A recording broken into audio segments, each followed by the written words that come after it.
So we're in Hollybrook Lodge. This is where we've been working as part of Dublin's Culture Connects with the musician Robbie Blake and with the visual artist Tom Meskell. Hollybrook Lodge is a residential care facility, and what we wanted to do was bring in a creative project in the style of Dublin's Culture Connects, which is quite often about not really knowing where you're going when you start. So it's about being responsive to the environment and the community that you're working with.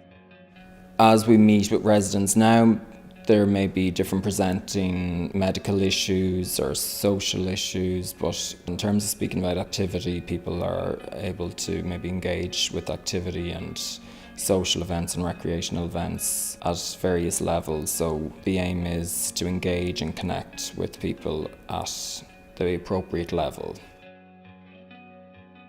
So we started here through introducing this idea around listening and around favourite songs or favourite sounds, and trying to think about the experiential aspect of our ears and how we listen. And so we explored more group activity based workshops, both through the voice, through kind of breath and song.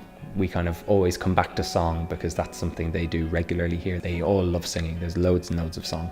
So we use that as a kind of touchstone, and then we go from there and explore different things with that as the kind of gateway.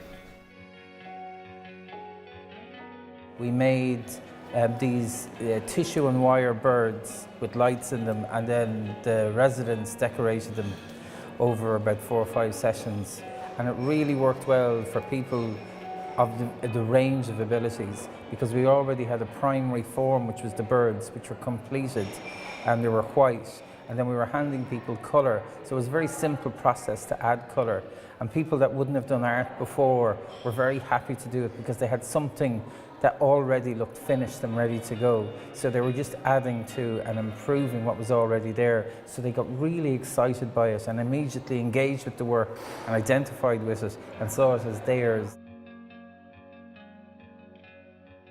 And you know, our residents have actually absolutely have benefited from both of them, I have to say. I think it's the experience that counts really at the end of the day, and what it brought to the resident at that moment in time when they were engaged in doing this. It became a very involved community kind of project. So it's been about trying to find connection points with the residents here in different ways. And so that was sometimes presentation, sometimes conversation, and sometimes performance. So we performed songs that had been mentioned through the interviews and through the group sessions that we'd had up to that point, and we sang those songs kind of in a very much a kind of one way, but then immediately we were met with so much song back, and then it became this beautiful kind of group singing session. I thought the event today was wonderful, wonderful. The voices, the choice of songs, everything, right? And to be able to ask them if they will sing and make them feel part of it means so much, it really does. So exciting with them getting ready to come over here. They'll all go back and they'll all be very happy. And they'll sleep well. They'll dream.